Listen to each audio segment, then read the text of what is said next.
Biblia es en Mateo, capítulo 7.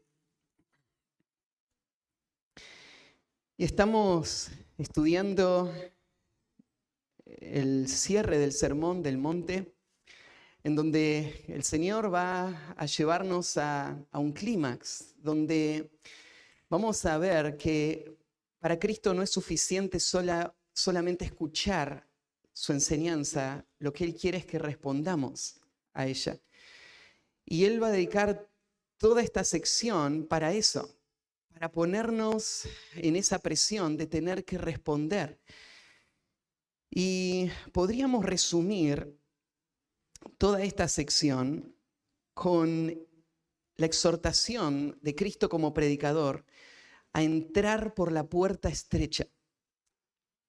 2 estudios atrás aprendimos sobre qué significa esto. Pero Cristo está mostrando de que toda la humanidad está avanzando por uno de 2 caminos.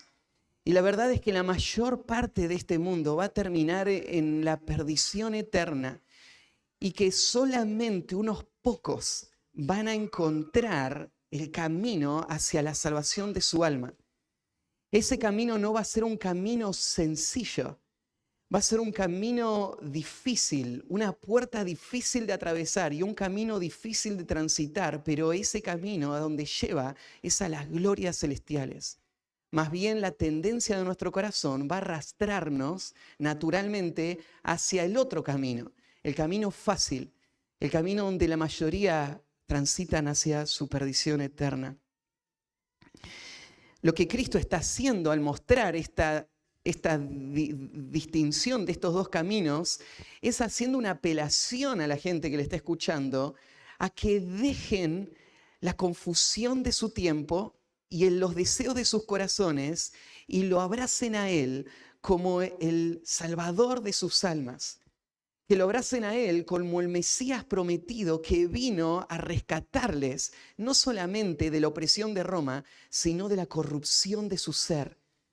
Y que ellos, poniendo toda su confianza en Cristo y siguiéndolo a Él como el Señor de sus vidas, puedan disfrutar del reino que había Dios prometido desde la antigüedad a la nación de Israel. Y esa misma apelación está haciendo Jesús hoy a través del predicador a cada uno de ustedes, a mi propia alma. Es este mismo llamado que hemos insistido una y otra vez: entren por la puerta estrecha. No se pierdan en la confusión de este mundo, no avancen hacia la perdición eterna, entren por la puerta estrecha. La semana pasada vimos que hay un gran peligro para los viajeros que están yendo por el camino. Y el peligro son los falsos maestros. Hay muchas voces que se escuchan ahí afuera que pretenden ser voces que vienen de parte de Dios. Hombres que se enmascaran y se disfrazan como si fuesen a ser legítimos predicadores de la verdad. Y no son fáciles de detectar. Pero estos hombres con sus mentiras seducen el corazón de las multitudes y les arrastran hacia el pozo. Son ciegos guías de ciegos y ambos van a caer en el mismo pozo. Y hoy, además de toda la gente que sigue su corazón y abraza, ¿no es cierto?, todo el materialismo y la confusión del mundo, dentro del mundo cristiano, aún muchos son los que se pierden y pocos son los que se salvan. Y la razón es por la cantidad de falsos maestros que hay en nuestro tiempo. Y la Biblia advierte de que esto solamente se va a poner peor.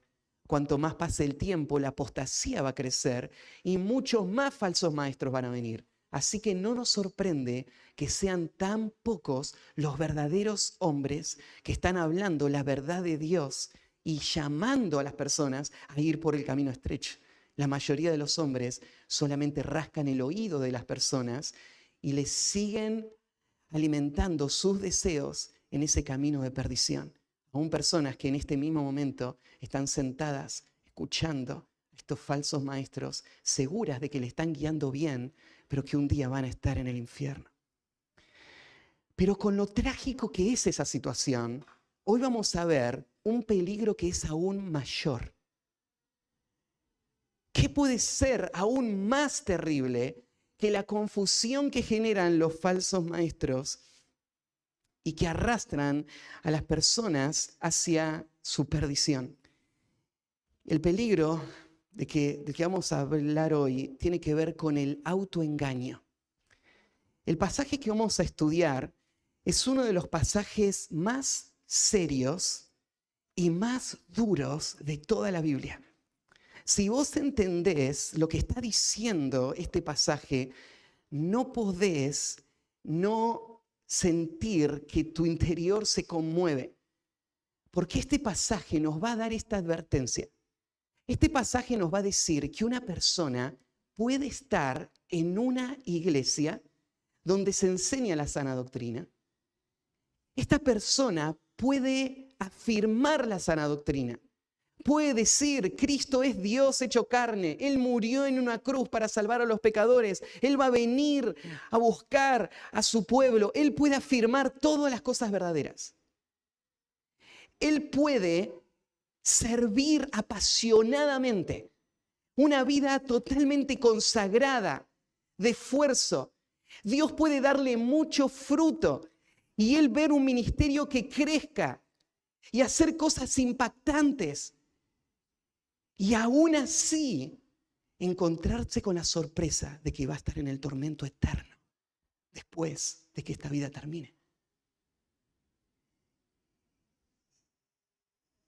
Y esto subraya la verdad que Romanos 10:9 nos dice, cuando este pasaje conocido nos dice que si confesares con tu boca que Jesús es el Señor y creyeres en tu corazón que Dios te levantó de los muertos, serás salvo.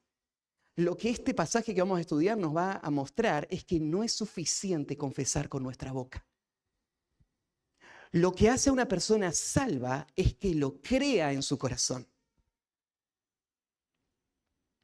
Isaías 29:13 también nos advierte de este peligro cuando dice pues el Señor, ¿por qué este pueblo se acerca a mí con su boca y con sus labios me honran, pero su corazón está lejos de mí y su temor de mí no es más que un mandamiento de hombres que le ha sido enseñado? Personas que aprendieron a seguir reglas, pero su corazón no está donde ellos dicen que está. Este pasaje nos va a mostrar un contraste entre una persona que profesa fe en Cristo, pero no obedece a Dios, ni sigue la voluntad de Dios. Y por el otro lado, una persona que va a demostrar que su fe es genuina porque él está sujeto al Señor y viviendo bajo su voluntad. Claro que este pasaje no nos va a decir que la persona que va a salvarse es la persona que busca su salvación a través de su propio esfuerzo. Pero lo que nos va a mostrar es que la fe genuina se manifiesta en frutos verdaderos. Y no es suficiente profesar a Cristo para escapar de la condena eterna. Hace falta creer en Cristo, lo cual va a transformar toda mi vida, de tal manera que mi vida va a traer el fruto verdadero de una vida sujeta a Él como el Señor que dirige toda mi vida. Aún así, este pasaje va a meternos en algo aún mucho más delicado. Yo decía, de lo que vamos a hablar es del autoengaño. Este pasaje nos va a hablar de la hipocresía que lleva a una persona a creerse él mismo las mentiras que está tratando de mostrarle a otros. A tal punto llega esta hipocresía que él mismo no se da cuenta que está perdido. En su mente no hay forma de imaginar que él pueda terminar en el infierno. Pero en la realidad, él se ha autoengañado y va en esta condición siendo inmune a toda la predicación porque él nunca se puso a pensar que él tal vez iba al infierno. Y por eso él estuvo cómodo y tranquilo en un ambiente espiritual solamente para llevarle a esa condena eterna. Este pasaje nos va a mostrar que en ese camino ancho que lleva a la perdición, hay parte de ese camino que se dirige a través de la espiritualidad y de la religiosidad. Y aún en medio del contexto en donde la verdad está siendo predicada y afirmada, pero que aún así lleva hacia ese destino de destrucción final. Tal vez vos podés pensar en esto que vendría naturalmente a una mente, decir, Matías, pero espera, vos me vas a advertir de que es posible que yo me pierda eternamente creyéndome salvo. Ahora, si yo estoy autoengañado, ¿cómo puedo salir de esa situación? Nada de lo que vos me digas me va a convencer porque yo voy a seguir engañado. Y ahí es donde está el peligro más grande que enfrentan todos los que habitan este mundo. No son los falsos profetas, es el autoengaño que tranquiliza la conciencia y el corazón mientras se dirigen hacia su perdición eterna. Eso es mucho más peligroso. ¿Y qué puede hacer una persona frente a esta situación? Lo que la Biblia nos exhorta a hacer: examinarse a sí mismo para ver si está en la fe. Cada uno de nosotros tiene que mirar su vida con un corazón dispuesto a ser confrontado con la dura realidad de que estoy todavía en el camino ancho hacia mi perdición. Porque solamente cuando lo vea voy a poder responder en fe al mensaje del Evangelio y ser rescatado de ese destino al que se dirige mi alma. Ahora, la realidad es que la mayoría de los creyentes no hacen este ejercicio. No se evalúan a ellos mismos para ver si están en la fe. Muchos han tratado de enumerar cuáles son las causas, por qué la gente que profesa a Cristo no se examina. Y acá hay algunas de las que pueden ser realidad aún hoy. La razón por la que vos te has sentido seguro y nunca has examinado tu propio corazón. Una razón puede ser una falsa seguridad de salvación. Hay mucha gente que cree que por haber hecho una profesión de fe en algún momento, entonces sus cuentas con Dios están saldadas y no hay nada de qué preocuparse. Pero este pasaje nos va a mostrar que no es suficiente afirmar la verdad. No es suficiente haberlo dicho. Lo que este pasaje nos va a mostrar es que lo auténtica de esa profesión va a salir a luz con mi conducta. Y mi vida diaria va a mostrar si esa profesión está reflejando la verdadera fe o es una imitación barata de la fe que nunca salvó a nadie.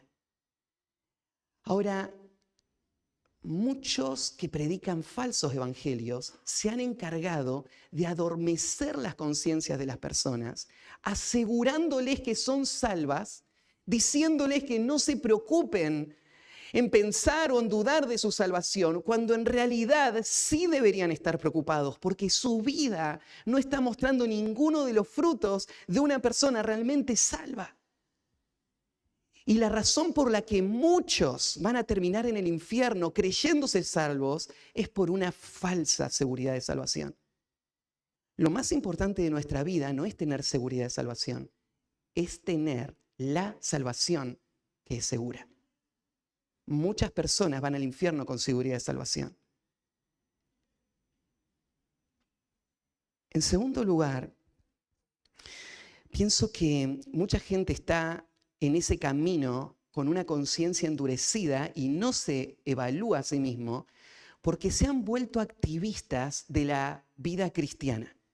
Se han tapado de responsabilidades y actividades que les hacen sentir que ellos jamás podrían terminar el infierno porque están tan involucrados, están dedicando tanto de su tiempo al Señor, están esforzándose. Estas personas ni siquiera tienen tiempo para su comunión con Dios, pero piensan que la actividad espiritual es en sí misma una marca de fe genuina. Y entonces están tranquilos. Pero este pasaje nos va a mostrar de que muchas de las personas que van a terminar en el infierno eternamente son personas que han sido tenidas en este mundo por grandes siervos de Dios, que han hecho grandes cosas, que han sido aclamados, que han dedicado su vida, en su opinión, a servir a Cristo, cuando en realidad se estaban solo sirviendo a ellos mismos y nunca conocieron a Cristo.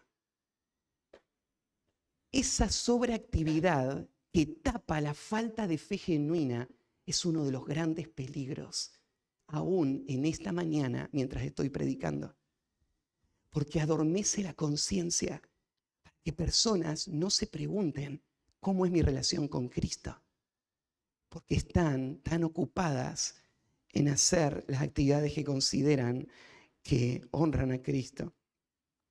En tercer lugar, podríamos pensar el entretenimiento y el placer.